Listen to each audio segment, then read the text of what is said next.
8 निष्पापांचा बळी घेणारा होर्डिंग बेकायदा, रेल्वेनं बेकायदा फलकांना परवानगी दिल्याची धक्कादायक माहिती।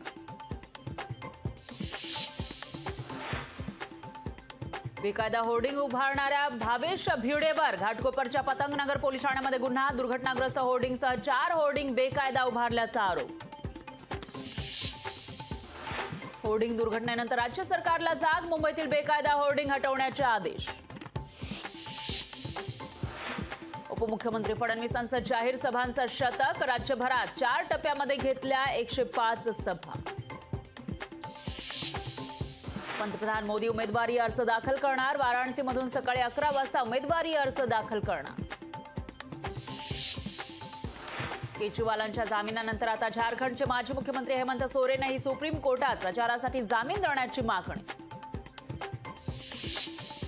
कड्यानं हैराण नागरिकांना दिलासा, मॉन्सून यंदा वेळेआधीच येणार, 19 मे रोजी मोसमी वारे अंदमानात धडकणार।